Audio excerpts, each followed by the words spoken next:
First of all, as Secretary of the Lodge, can I thank you for coming along this evening to Ballykilbeg Orange Hall, where we have the eminent popular historian Dr. Jonathan Mattison with us this evening, who is going to speak to us on William Johnston of Ballykilbeg. And there might be a wee bit of Dolly's Bray mentioned in there, quite possibly. He might surprise us all. But you're all very welcome, as I said. It's good to have Jonathan with us. This is the Ivan Castles Memorial Lecture, and that we run every February. Ivan was a key member of this lodge, who sadly passed away a number of years ago, and we felt in order to remember him and maintain his memory, where it was to name a lecture after him, that would all be in areas of subject areas that are of would have been of interest to him. Regarding William Johnston of Ballykilbeg, Ivan actually assisted with a mounted piece of William Johnston of Ballykilbeg in fixing it up. It was given to us by the father of one of our members.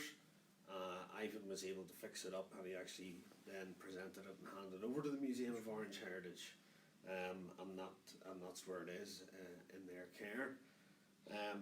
A bit about the Cross St Patrick. It was founded in March 1968 by a number of key brethren, and we unfortunately do not have any Foundation Lodge members living with us now, but the purpose of our open meetings, we run 3 a year, one in February, September and October. September is our Ulster Day lecture, and October is usually a Reformation theme. It's open to anyone, male, female, non-members, members, and it has been something of a success for us over the course of the last number of years.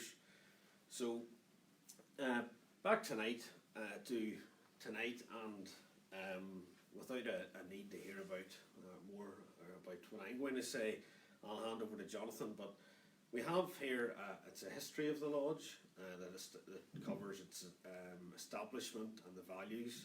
I have a number of booklets here that are on sale at £2 if you want to know more about the lodge, its history and its values, and that's available for anyone who would like to purchase it at the end. But I have been told that Dr. Mattison knows just a little bit about 19th century oranges, and is that correct, Jonathan? Bits and pieces. Bits and pieces. Good. So hopefully, I'm sure you'll be able to fill out the hour. And as usual, we have a question and answer session at the end. And as tradition has it, it's usually Roger Bradley plays the position of John Humphreys. So, so I shall invite you to take the chair, Jonathan, and look forward to what you have to say. Thank you. Thank you very much, Andrew.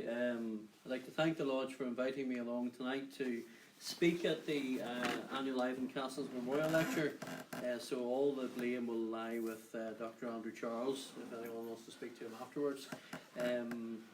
Tonight, as a good Presbyterian, you will be able to identify 3 themes in my talk this evening. Firstly, and it will resonate throughout the next hour. Firstly, this is vaguely interesting. Secondly, the theme will be, what was it the wife wanted me to pick up on my way home? And thirdly, is this boy not thinking of sitting down anytime soon? So just bear those 3 thoughts in your mind as we look at, it's a slightly different departure from the usual look at William Johnston. I want to look at not only his campaign for the right to march against the Party Processions Act, but particularly the fractious relationship that existed between himself and the Grand Orange Lodge of Ireland. So William Johnston of Ballykilbeg is probably one of the best known figures within Orange circles. He led the campaign against the 1850 Party Processions Act, and securing election to Westminster in 1868 managed to achieve what relatively few politicians do. He delivered on his election commitment during his first term of office. The Party Processions Act was finally discarded in 1872. Tonight, however, I want to spend some time analysing Johnston's time during this period between 1860 and 1872 and the fractious relationship he had with the Grand Orange Lodge of Ireland, the Orange elite in general, and the Protestant political establishment. The Party Processions Act was passed in 1850 as a legislative response to the clash that had taken place at Dolly's Bray near Ruther Island in 1849. Its existence was a great annoyance to ordinary Orangemen and the man who would become their champion, William Johnston. The leadership's response to the Act was much more nuanced than ordinary Orangemen. They opposed the legislation but did not want the excesses of unbridled street confrontation to arouse government interest and perhaps herald the banning of the institution. Grand Lodge's policy of cautious opposition to the Act only added to rank-and-file frustration. With a confident Roman Catholic nationalism parading the streets without hindrance or prosecution, there was a real danger that frustration would manifest itself in violent confrontation. Indeed, clashes had occurred between Orangemen, Protestants and Roman Catholics during the laying of the foundation stone for the O'Connell Monument in 1864. Several days of rioting had resulted in considerable damage to property. Johnston's leadership, however, was to provide a safety valve for this dissatisfaction, and in so doing became a considerable headache for the Grand Lodge of Ireland. Recognising the growing support base he was cultivating within popular Protestantism, Johnston requested Grand Lodge sanction a public display of defiance against the Act on the 12th of July 1865. Posters and circulars quickly appeared all over the North East without Grand Lodge approval, calling on Orangemen to take part in a mass demonstration at the Maze. This would highlight, in Johnston's words, the present injustice Irish Protestantism and Orangism was suffering at the hands of the Imperial Parliament. Johnston had, however, overplayed his hand. Despite being Grand Master of the Black Movement and Grand Secretary of County Down Orange Lodge, he did not command enough support to influence or determine Grand Lodge opinion. As a result, Grand Lodge seized on the opportunity to curtail the actions of this increasingly populist maverick. At the May 1865 Grand Lodge meeting, Johnston was forced into an embarrassing climb down and ordered to cancel the platform from which he hoped to launch a determined campaign to repeal the Party Processions Act. The Earl of Enniskillen, Grand Master, lambasted the proposal that would only bring discredit upon the institution. Indeed, such was the anger in Grand Lodge that Johnston was almost expelled, his position only being saved by a public apology. The Grand Master went further in October of 1885, arguing that Orangemen should perfect their own organisation and obey the law of the country as the country itself faced greater danger. They should become the very eyes and ears of the establishment in the present circumstances. Johnston, as Grand Lodge it did, seized on this opportunity as an indication of Grand Lodge's inability or unwillingness to stringently oppose the repeal of the Party Processions Act.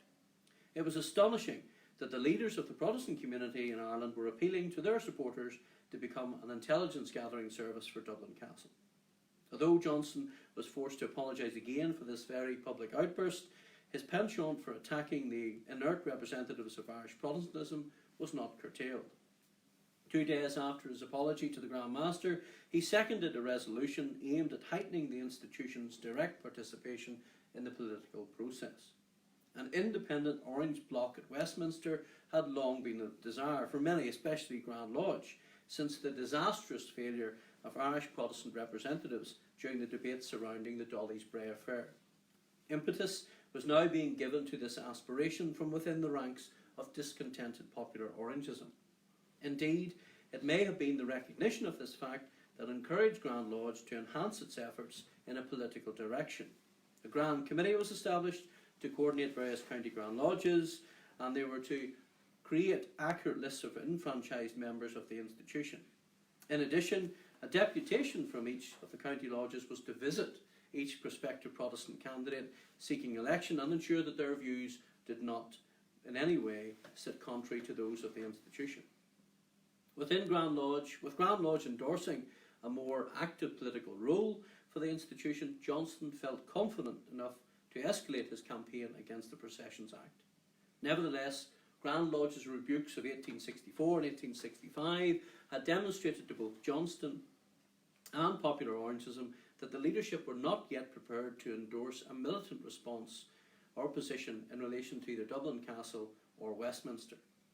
Johnston's next move would be to maintain popular Protestantism's direct approach in opposing the Act, while circumventing both government legislation and Grand Lodge reservations.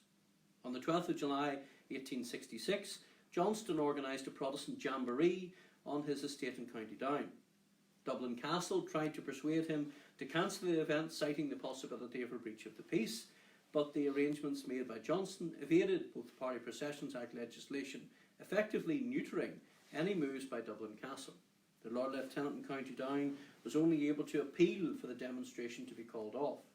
Johnston's riposte, by this stage increasingly defiant, simply informed the administration that those taking part were complying with the letter of the law while maintaining their opposition to it.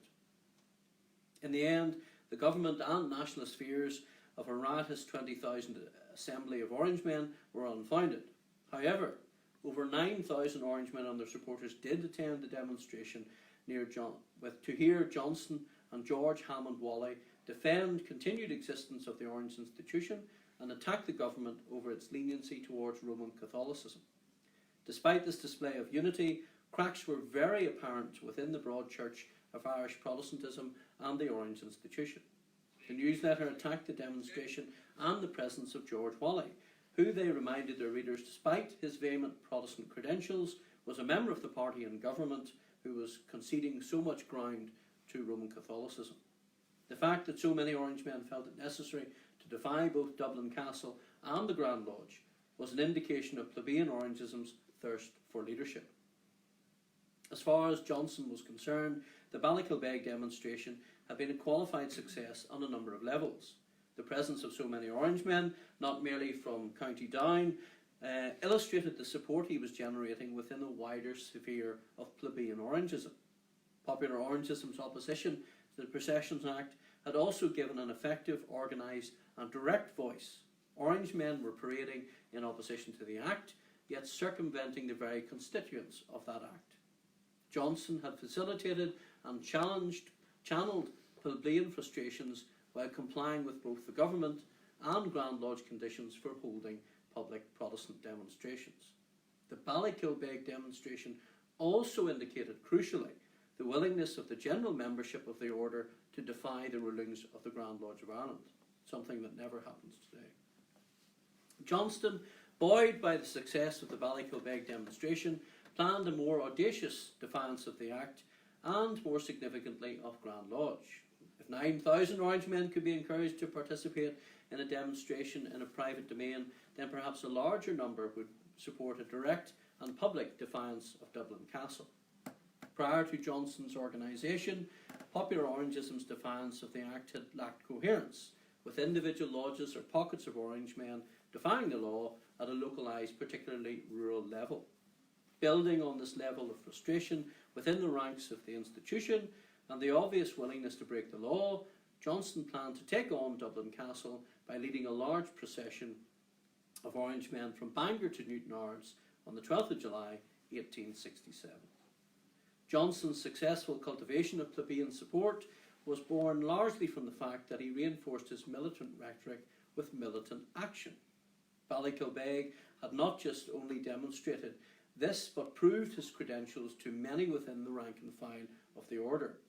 The Bangor procession, however, was to lay the foundation of a cult of personality that would surround Johnston and secure his place within Orange mythology. Early on the morning of the 12th of July 1867, a special excursion train left Belfast for Bangor. As the train pulled away from the station, orange banners, scarves, ribbons appeared from the window as 2,000 passengers embarked on a journey that would secure them a significant position in Orange folklore. When they arrived in Bangor, they quickly joined a riot of colour and excitement as Orangemen and their supporters from over 111 lodges formed up behind drummers and banners, marching 12 to 15 deep to Newtownards. Over 25,000 Orangemen and their supporters attended this Bangor demonstration, with similar processions occurring in Armagh, Enniskillen, Londonderry and Lisburn. The parades themselves were good-natured affairs, with, in many cases, a pseudo-carnival atmosphere pervading the host towns. The character of the events even drew praise from the Belfast newsletter itself.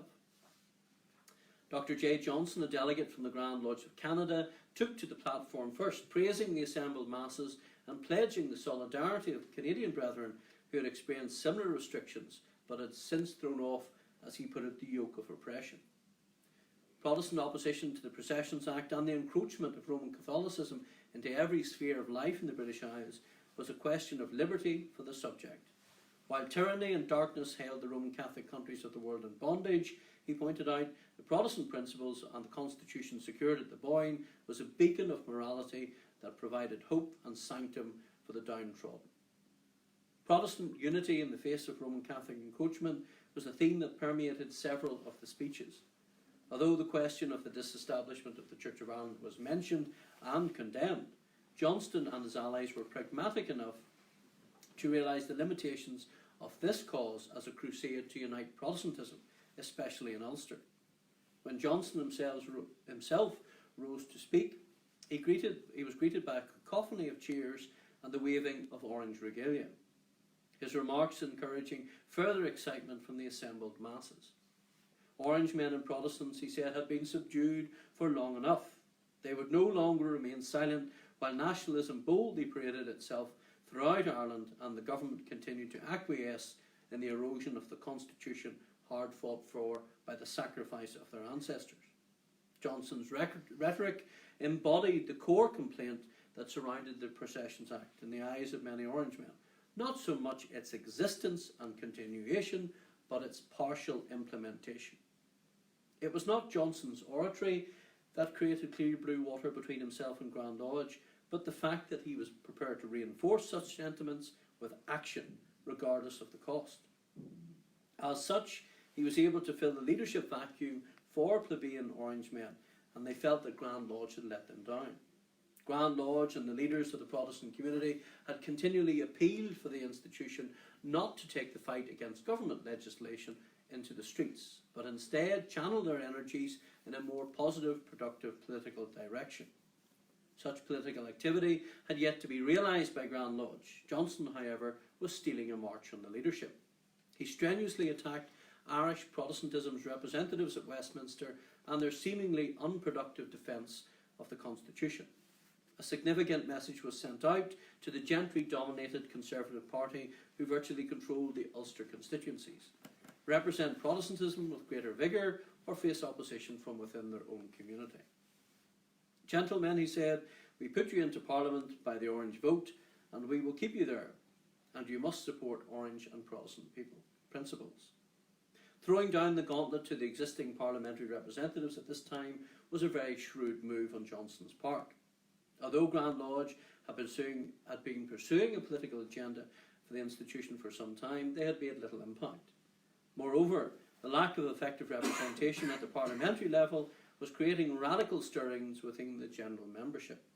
Indeed, on the 15th of June 1867, an Orange rally was organised by John Ray and Thomas Henry and held in the Ulster Hall, the upshot of which was a call for the extension of the franchise and, once achieved, for Orangemen to unite and return William Johnston to Parliament.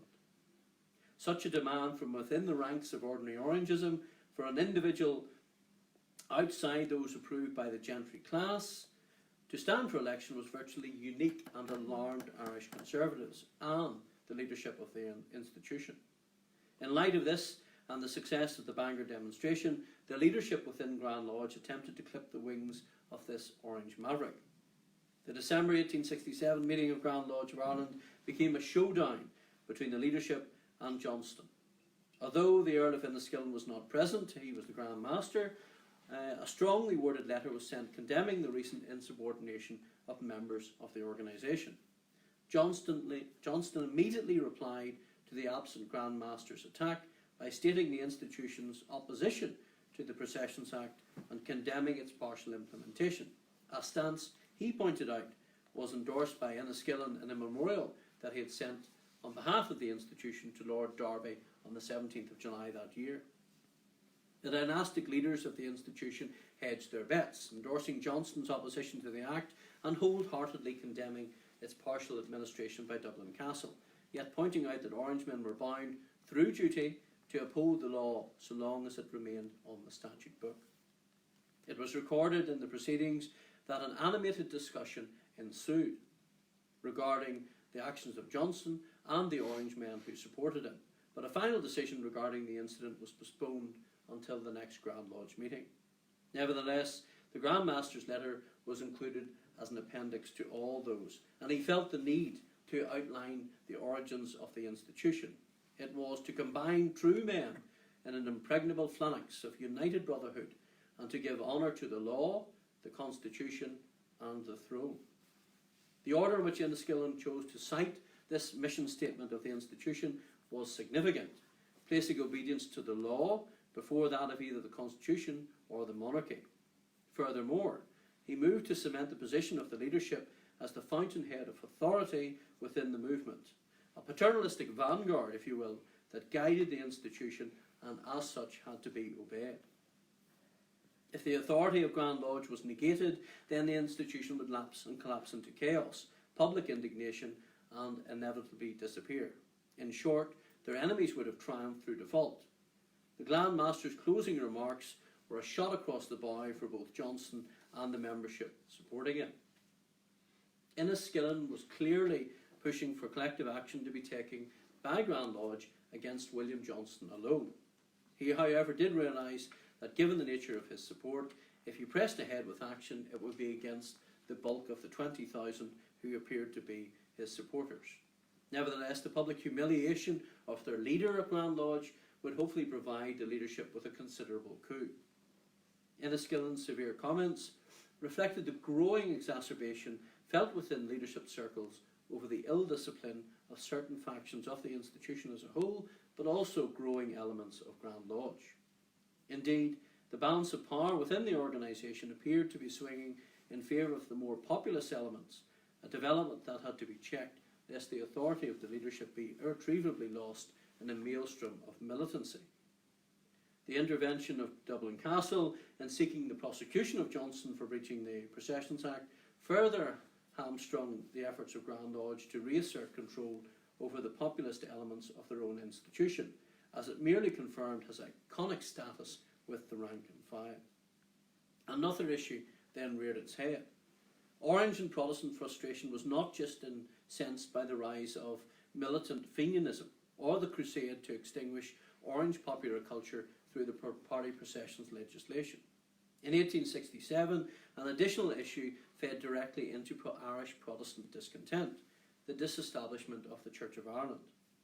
The privileged position of the established church in Ireland had been under question for most of the 19th century, but its integral position as part of the Act of Union under Article 5 had ensured that successive Westminster administrations were reluctant to solve the problem. William Gladstone, however, was not prepared to let the matter fester. The Liberal Party had been hopelessly split the previous year over the formulation and implementation of parliamentary reform. Indeed, this internecine conflict had been so great that it had forced the Liberals from power, allowing the Conservatives under Derby and Disraeli to form a minority administration and gazump the Liberals by introducing a more extensive reform bill in the summer of 1867. Household suffrage resulted in the radical extension of the franchise, especially in relation to the urban working class.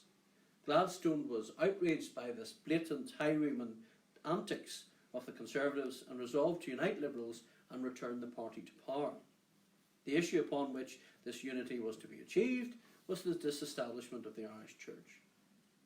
As we have seen, Grand Lodge and Johnston had clashed over the parades question and in particular Johnston's defiance of their pronouncements against the processions legislation. Grand Lodge's actions, however, had not merely been reactive to events on the ground. They had also endeavoured to shape popular Orange opinion. In order to satisfy popular demands for action, and in an attempt to scupper Johnston's plans to defy the Party Processions Act that coming July, a great Orange and Protestant demonstration was held in the Ulster Hall on the 5th of June 1867. Sponsored by the Grand Lodge, over 5,000 Orange men and their supporters packed the hall, which was decorated with Orange regalia and a large bust of the Grand Master. Through this meeting, Irish Protestantism vented its anger and frustration relative to the political climate in which it found itself. The chair was taken by the Reverend Brother Giles Stuart Blacker, and he captured the mood of the audience that had rapidly witnessed the erosion of Protestant power through the advance of Roman Catholicism and the acquiescence of successive Westminster governments. The need for Orangism to create and perpetuate its own determined political voice was becoming increasingly acute. Reliance on mainland British political parties was a mistake. Grand Lodge's objective behind the Ulster Hall rally had been a desire to forge a pan-Protestant alliance to defend the Church as an integral to the survival of Irish Protestantism. Disestablishment was not just a question of the subversion of a church, but the irretrievable dilution of the British Constitution secured in 1688. The paradox for Irish conservatives was that although they saw themselves as the custodians of the status quo in both church and state, it was the state that sought the reduction of church power within that particular relationship. The Reverend Charles Seaver, Deputy Grand Chaplain, had appealed to the wider Protestant community to set aside their theological differences in order that the established church might be saved as the best counter to the advancements of Roman Catholicism in state organisations. This encroachment was not merely the advance of a theological system hostile to the principles of the Reformation, but of a political ideology that sought not equality under the Constitution, but hegemony over it. Denominational differences within Irish Protestantism were also compounded by lines of social cleavage. Presbyterians proliferated the ranks of the upwardly mobile bourgeoisie in urban Ulster and that of the tenant farmers across the northeast. As a consequence, there was no great sense of allegiance to a church that had attempted to place a glass ceiling on their socio-economic and political advancement. Moreover, Gladstone's proposals contained a considerable sweetener in terms of land reform, which appealed to the majority of Presbyterian tenant farmers. Very few of these Presbyterian farmers, Orangemen or otherwise, were prepared to give up the prospect of economic security in favour of the link between the Church of Ireland and the state. The debate surrounding the fortunes of the Church of Ireland highlighted a number of key issues for Irish Protestantism and the Grand Lodge of Ireland. Crucially, Protestant faith in Westminster, as the forum in which to safeguard their position under the Constitution, was utterly shattered. Piecemeal erosion of the Protestant interest had been a feature of the 19th century, and the action against the state and the revoking of Article 5, or part of the Act of Union, demonstrated the power lay in actual numbers and as a representative of this progressively democratic age. The position of Irish Protestantism would increasingly be determined by the influence exerted on Westminster administrations by Roman Catholic-dominated Irish nationalism. The fractious nature of Irish Protestantism was also laid bare. To many dissenters, the Church of Ireland and the Constitution were not the essential symbiosis that ensured Protestantism's survival. Evangelical theology, especially in the wake of the 1859 revival and an identification with a common cause, was the lifeblood that pulsated through the veins of Irish and now increasingly Ulster Protestants, not the maintenance of the Church of Ireland's privileged position. The Orange Institution had been successful in maintaining a general Protestant alliance since 1795, and supporters of the status quo urged all Protestants to enlist in its ranks to preserve the Church of Ireland and thus the reformed way of life. The Ulster Hall rally had been an attempt by Grand Lodge to embrace and thus stifle popular enthusiasm building behind William Johnston. Its appeals for Protestant unity and allusions to the establishment of a Protestant political voice, independent of the existing political system, were well received. However, rhetoric alone would not be enough to galvanise the hearts and minds of ordinary Protestants at this time of crisis. The March in Bangor, organised and led by Johnston less than a month after the rally, not only captured the imagination and enthusiasm of ordinary Orangemen, but seemed to inspire the sort of Protestant unity advocated by their leaders in the Ulster Hall. When Enniskillen and key figures within Grand Lodge reacted angrily to this defiance of the Procession Act, the rank and file Orangemen must have felt confused and disillusioned. The government's decision to prosecute Johnston following it, and other leaders of the Bangor demonstration, preempted any action Grand Lodge hoped to take against the ringleaders themselves. On the 4th of September 1867, Johnston and 25 other organisers of the Bangor demonstration appeared at the Petty Sessions, charged with illegally assembling, carrying arms, and actions likely to cause offence to different classes of Her Majesty's subjects.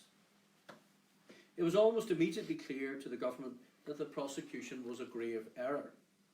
Conservative elements in Ireland, especially within Grand Lodge, desperately attempted to stop the case coming to trial, an eventuality that would undoubtedly secure martyr status for Johnston and his acolytes. To avoid prosecution, 19 of Johnston's fellow accused swallowed their pride and confirmed their guilt. The case came before Mr. Justice Morris in Downpatrick in February of 1868. Unusually, the Attorney General arrived to prosecute. Johnston and 2 of his co-accused held fast to their principles, refusing to plead guilty for exercising the natural rights due every British subject under the Constitution. The trial itself lasted a mere 5 hours, but the impact it was to have within Orange and popular Protestant circles would resonate for many years to come. In the end, Johnston and 2 others were found guilty and sentenced to 1 month in prison and additional securities if a second month was to be avoided. Johnston himself was to enter a bail of £500 and securities worth £1,000 if he was to avoid the jail term at all. The trial itself provided Johnston with a huge platform from which to commend his argument against the Processions Act to a wider audience.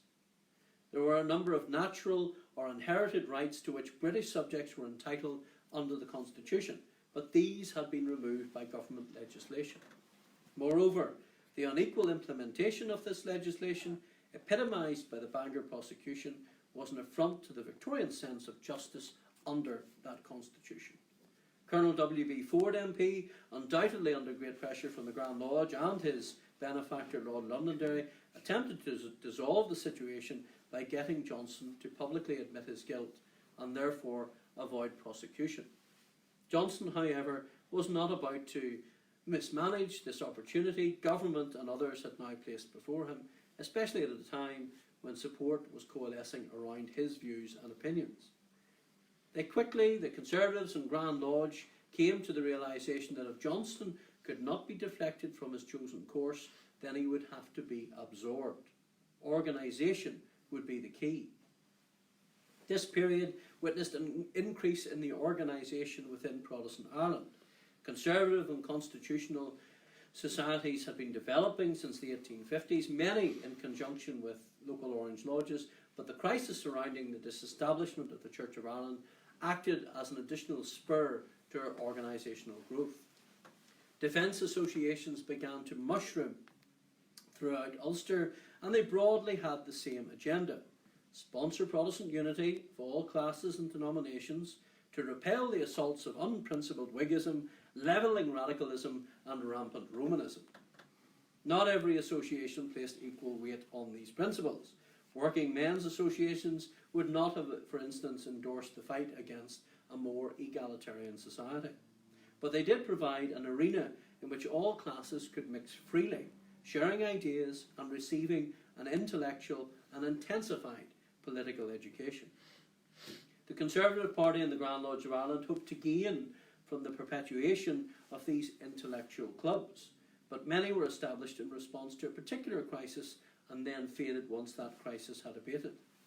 Nevertheless, they were a weapon with which landed elements could check the ill discipline of the working class. In an effort to bridge the divide that was opening up between Protestantism's property leadership and popular Orangism, elements within Grand Lodge proposed that Johnston become a new member of the created Ulster Protestant Defence Association. Irish conservatives associated with the Orange Institution appear to have realised the potential fallout from Johnston's pending prosecution and what this would have for the political topography of the North East. These efforts were too late. Events had already been set in motion. A few days after Johnston's imprisonment, a group of his supporters within the Orange Institution hired the Ulster Hall for a rally to support their incarcerated brethren. This rally witnessed the formation of yet another organisation, the Belfast Working Men's Association, heavily influenced by the middle and working class Orange representation in the city, led by Thomas Ward, a flax buyer. This inaugural meeting of the Belfast Protestant Working Association was not greeted with enthusiasm by Protestantism's natural leadership. The Belfast newsletter, Voice of Northern Conservatism, attacked the anonymous instigators of the rally as mere place hunters who were duping humbler Orangemen into attending. The circular appealed for Orangemen to attend had accused Lord Mayo, the Chief Secretary, of directing not only Johnston's prosecution but the disproportionate punishment that followed. Working class Orangemen and Protestants were implored to support their existing leaders at this time of crisis and oppose the wrongs of the Party Processions Act through legitimate and established avenues of protest. Working class Orange and Protestant frustration with the deteriorating political environment was escalating with every government action. The terms of the Procession Act had been unfairly directed against them, while nationalism, its militant fringe having just been involved in a botched rising, was able to move publicly in any town across Ireland. Such was the perception. The fate of the established church was indeed a concern for ordinary Orangemen, but it was Johnston's imprisonment for celebrating the rights and liberties of their own constitution that brought feeling within Protestant community to boiling point. Popular Orange anger was further heightened when it was revealed that two Dublin newspaper editors, A.M. Sullivan and Richard Piggott, who had been imprisoned for printing pro-Fenian material, were receiving preferential treatment in jail. For working class Orangemen, this was further evidence of the government's duplicitous attitude towards Ireland. Moreover, the support engineered by Johnston for his Ballykilbeg demonstration in 1866 and the Bangor demonstration of 1867 demonstrated that militant tendency inherent within popular Protestantism and its determination to elevate dynamic figures to a position of leadership. Johnston's imprisonment and subsequent martyrdom virtually ensured his elevation on a pedestal apart and beyond that of the Grand Lodge of Ireland. This working class Orange discontent found a voice with the establishment of the Protestant Working Men's Association, an organisation that aligned concerns of working and middle class Protestants from all denominations in Belfast. This middle and working class alliance can be gleaned from the occupational background of many of its leaders. At the inaugural meeting, Robert Maxwell embodied the sentiments of many working class Orangemen in the city when he said, "We believe Mr. Johnston of Ballykilbeg has been betrayed and deserted by the aristocracy of Ulster on account of his thorough identification with the Protestant working classes of this province." Such a resolution was understandable, given that shortly after Johnston's imprisonment, the County Down Grand Jury had resolved to deter any further party processions. It seemed as if the landed classes were prepared to abandon their own. If such was the case, and Johnston did much to perpetuate this belief by showing members of the association correspondence he had received from leading Orangemen and gentry criticising his actions at Bangor, then the traditional leaders of Protestant society no longer deserved the unquestionable allegiance that they sought to represent. As a result, in Belfast, cracks in the Orange Cross class alliance began to appear. More worryingly for Northern Protestant leaders was the pronouncement by the association that they were prepared to back Johnston in any future general election. Given the passing of the Reform Act in the previous year, there was no bluff behind such a stance. In response to this declaration, Orange and Protestant leaders changed tack. The expected fate of the Church of Ireland was in real danger of becoming lost under the weight of popular Orange obsession with party processions and the impartial and partial implementation of the legislation. In order to rein in some of the working class tension, Protestant leaders, in marked contrast to Grand Lodge Strong's attempts to stifle Johnston in the autumn of 1867, adopted an increasingly militant tone themselves. party processions, the disestablishment question, the prospect of state endowment for Roman Catholic schools, the Constitution, the maintenance of the Act of Union, were all presented to the Protestant community as vital ingredients that ensured the survival of Protestants in Ireland. All the meetings and rallies in the world, however, would only go so far in securing the allegiance of the newly enfranchised urban working class. If a dent could not be made in the unfolding beatification of William Johnston by the lower orders, then Belfast Conservatives at their meetings may well have sung the world turned upside down as opposed to Rule Britannia. The militant rhetoric of the Ulster Protestant Defence Association leaders, especially those from an Orange background, did, however, result in the steady growth of the movement itself, with ancillary associations establishing themselves as a forum for working class Orange men and others across Ulster, but under direct leadership of the landed elite. This growth, however, was not at the expense of ground that had been lost. To ensure working class Protestant support for the Defence Association, they were forced to take up the processions issue and admit William Johnston as one of the charismatic characters in their ranks. To avoid a split in Northern conservatism, Johnston needed to be patronised and steadily brought under their control. In order to secure the amelioration of popular Orangism, especially in Belfast, pressure was exerted on the Chief Secretary, the Earl of Mayo, by Conservative Orange leaders to secure Johnston's early release. He tried to push this on the Derby administration, but the Cabinet were having none of it. Indeed, Derby himself, an old constitutional Whig who had drifted towards the Conservative ranks, believed reform should strengthen aristocratic government rather than lead the masses into unfettered democracy.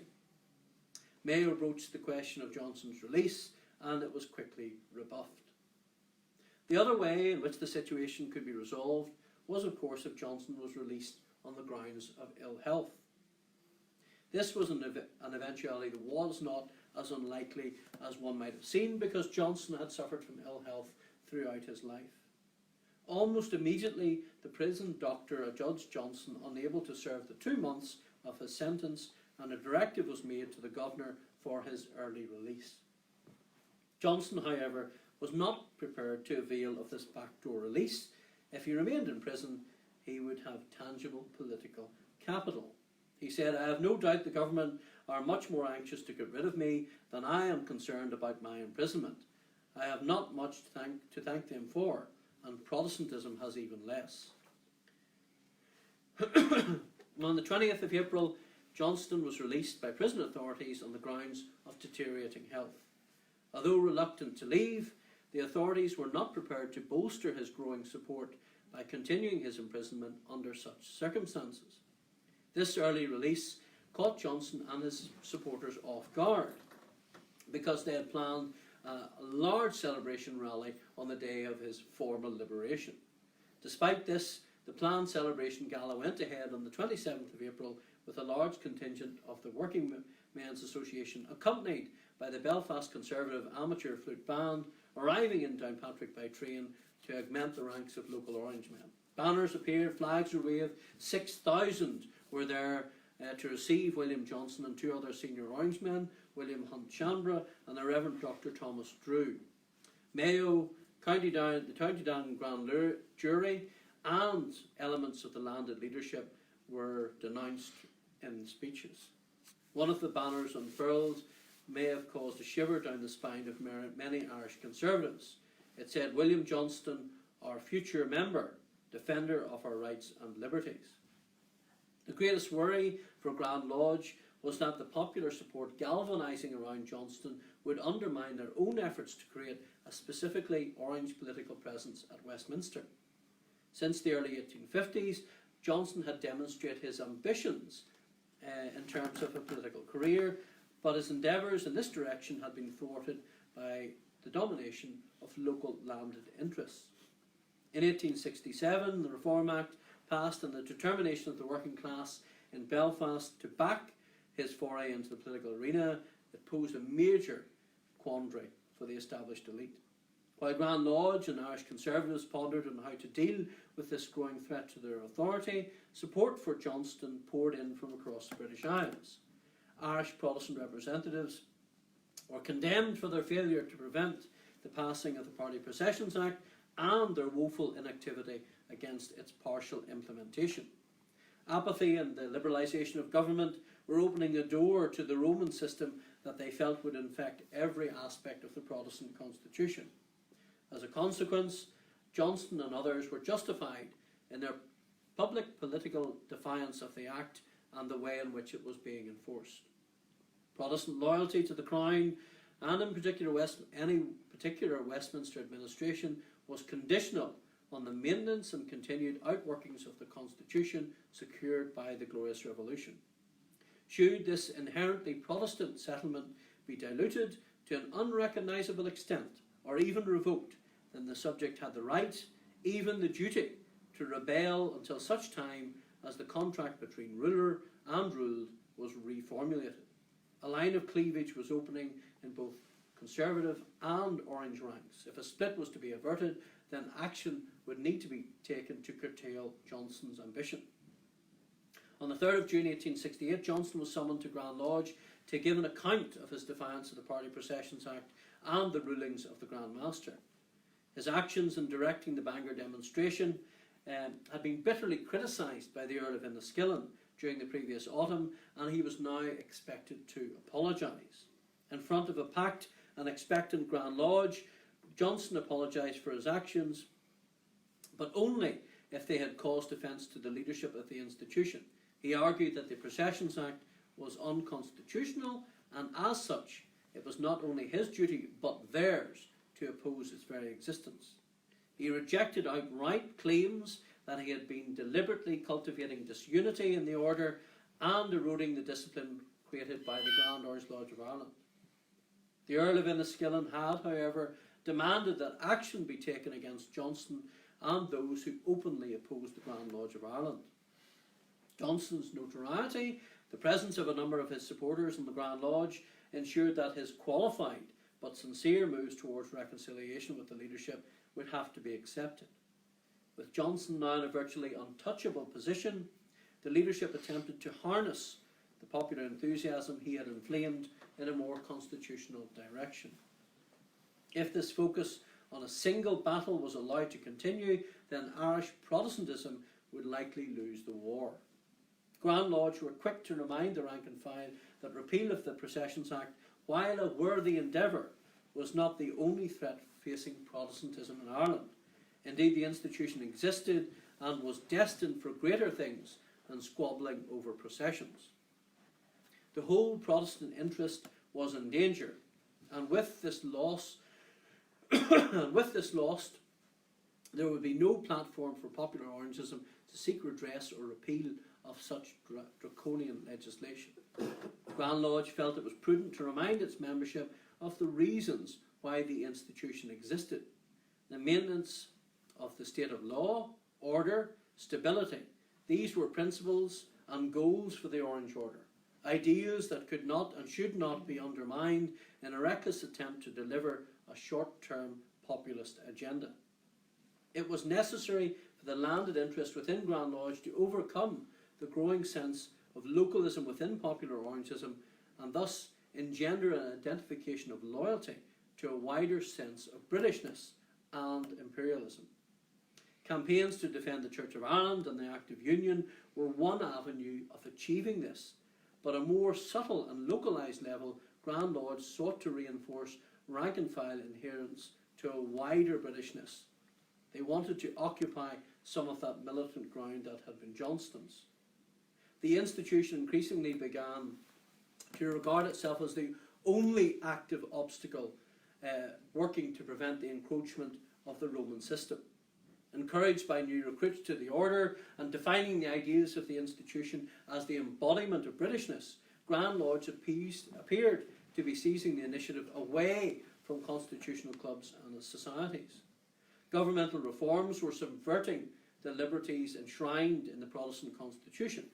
Proposal for the repeal of the Ecclesiastical Titles Act, allowing Roman Catholics to hold the office of Lord Lieutenant, and the disestablishment of the Church of Ireland was giving legitimacy to a foreign sovereign, i.e. the Pontiff in Rome, and aiding the cause of the Counter-Reformation.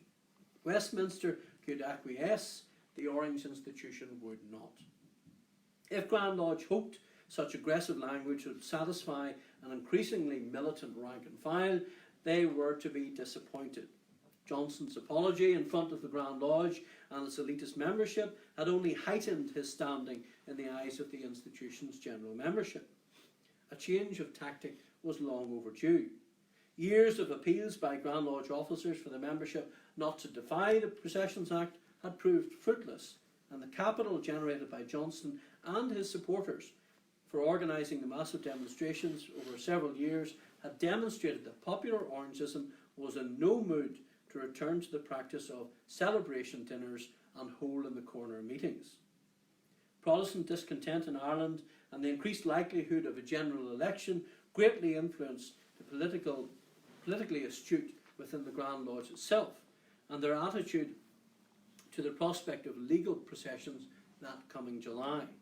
Instead of stringent appeals by Grand Lodge to Orangemen to adhere to the penal legislation and partake of their celebrations with a modicum of sensibility, the Grand Master appealed to Irish Protestants to join the institution as the best means of safeguarding their very existence. Irish Orangism was at a crucial juncture. While Grand Lodge openly opposed the establishment of the Church of Ireland, it was becoming increasingly clear that such an eventuality would benefit the institution on two fronts. As they embraced the movement to oppose this establishment, so Anglican gentry joined the institution.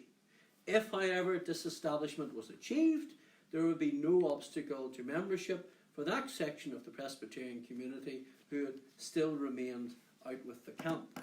While newly acquired Anglican adherents, the gentry and professionals would be unlikely to leave. The principles of the institution, an organisation that by this stage was buttressing its position as all things Protestant to all Protestant men, was held up as an example to the wider Protestant community in Ireland.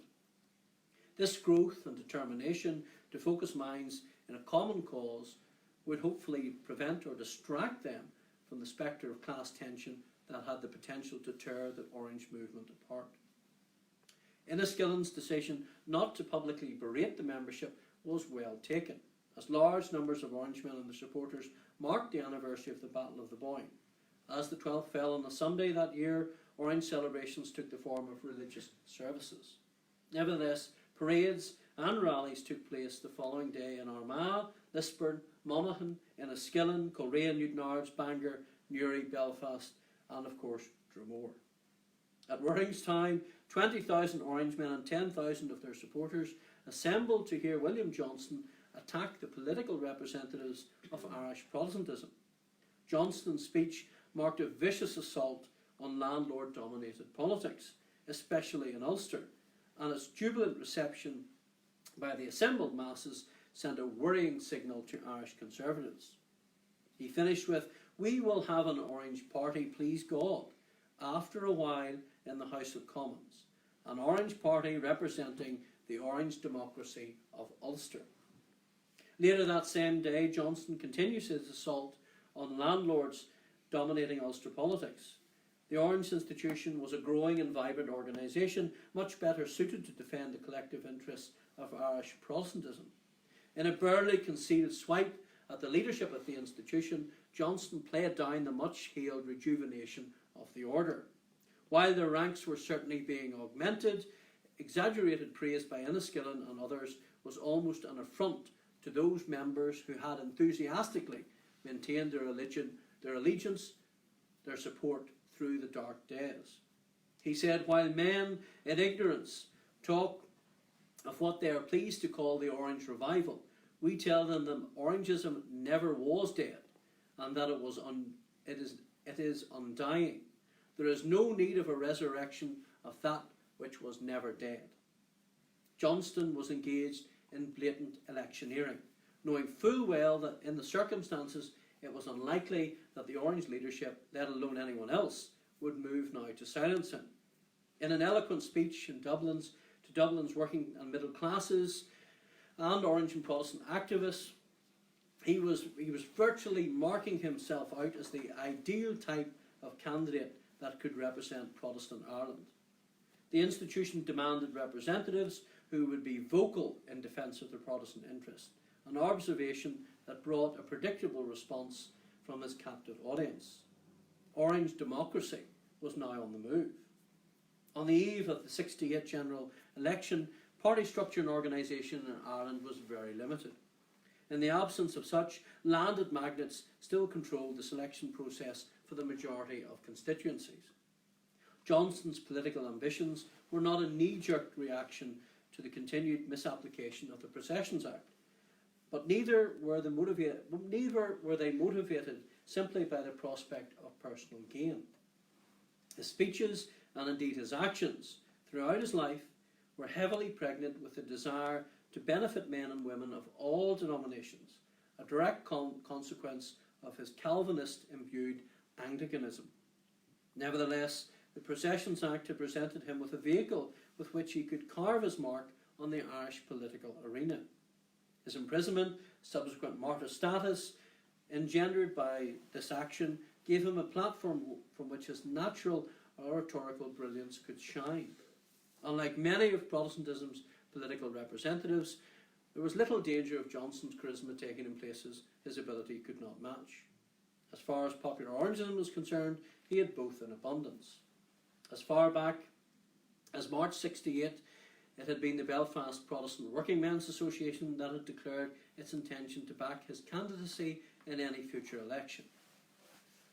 And there was little Irish Conservatives or the landed elite within the Orange institution could do to check this popular advance. Orange's determination to back Johnston presented a nightmare situation for Belfast Conservative Association.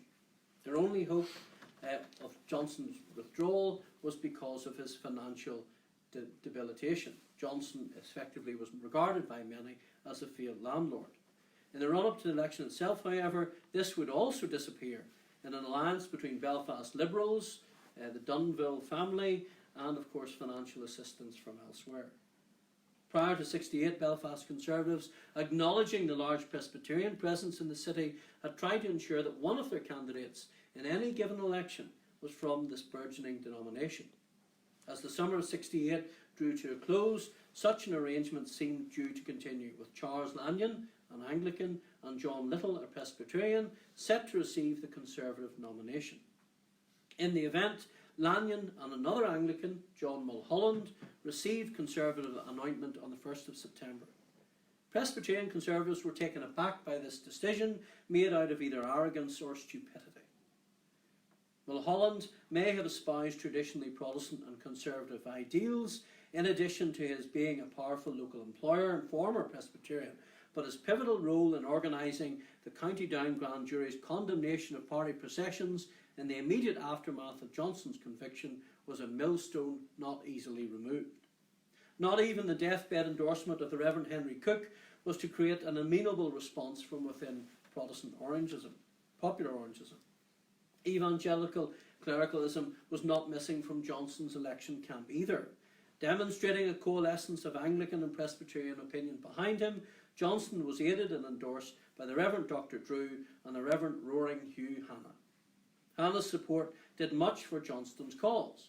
Hannah's evangelical rhetoric provided the Aaron, or proved to be the Aaron, to Johnston's Moses.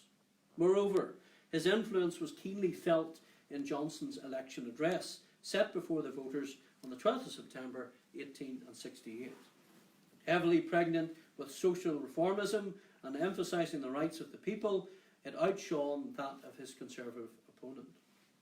Johnston's candidacy in Belfast was to be the most significant challenge to this Conservative and landed dominance of the political arena in the North East. Johnston's agenda was aimed at empowering the electorate. In terms of idealism, Protestant credentials, his popularity within Orange and Protestant artisan classes, Johnston was virtually unassailable. On the 17th of November, crowds packed the old courthouse on Hard Street to witness the nomination proceedings. Amid scenes of virtual pandemonium, Samuel McCausland, Mayor of Belfast, called for the nominations. Against a wall of screams, Lanyon, Mulholland and McClure were nominated, but as William McCormick, Vice President of the Belfast Protestant Working Men's Association, came forward, the ocean of noise was quelled. In almost total silence, William Johnston of Ballykilbeg was proposed. Landlord and Conservative manipulation of the political process was condemned, while Protestant working classes were heralded as a force for the future.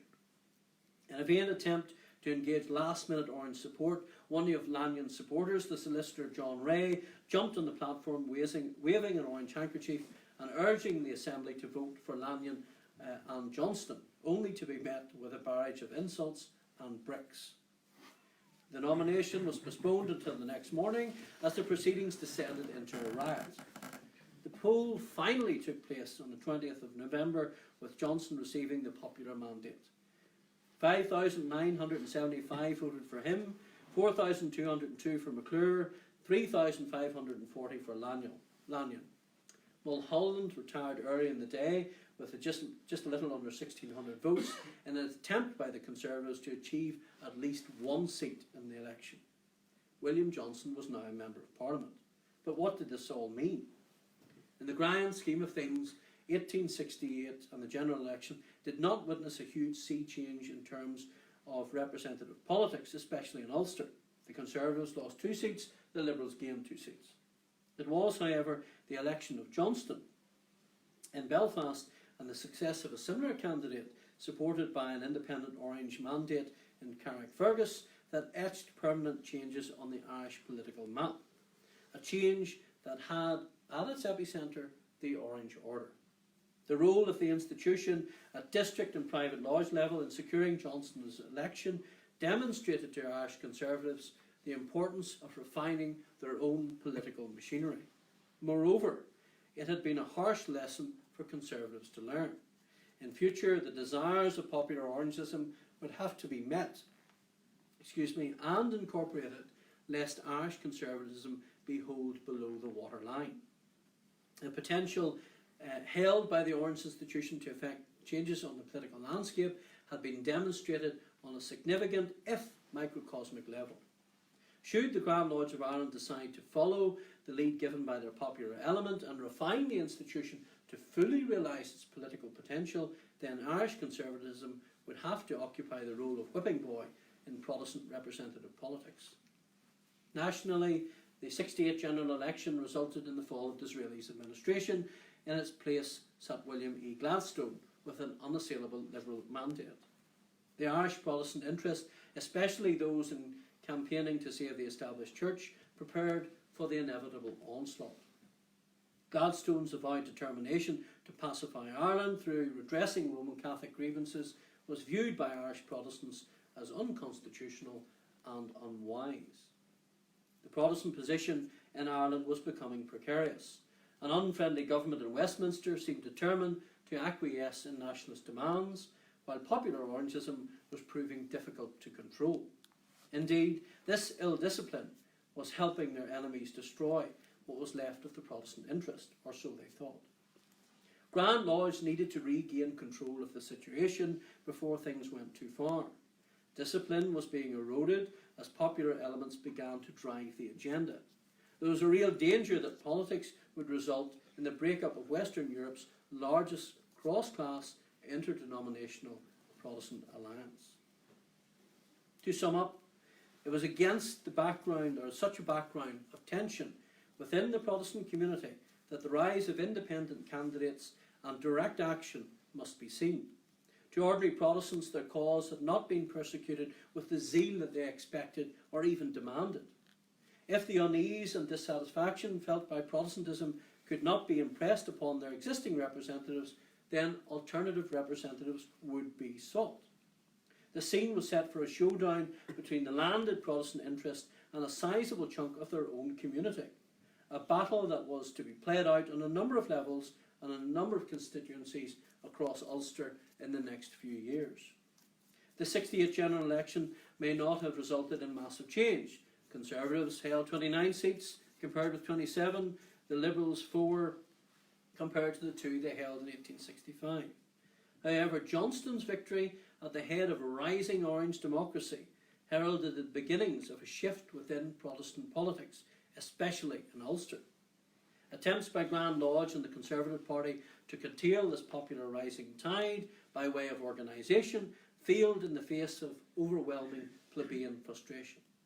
Popular Orangism demanded its own representation, and if the propertied elite refused to acknowledge this, then they would face a full-scale electoral rebellion.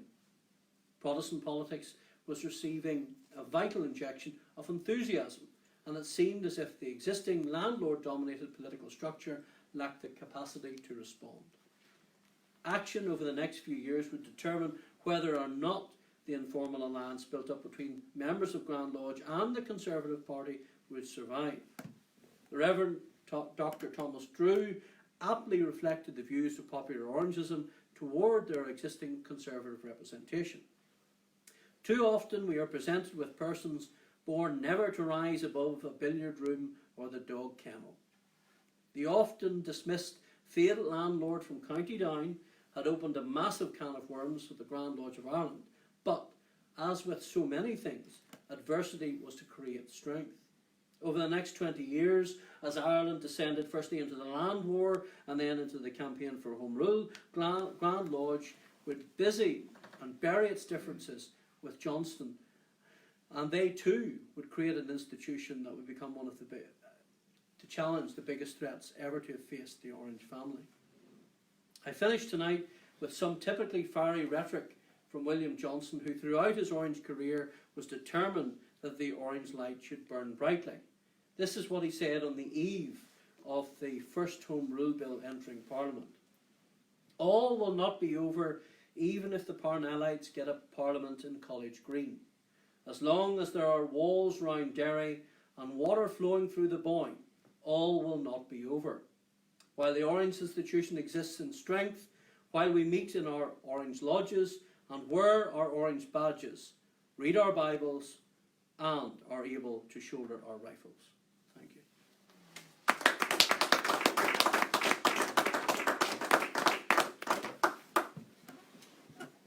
And Jonathan, thank you very much for a very fine address. I'm reminded of a well-known amateur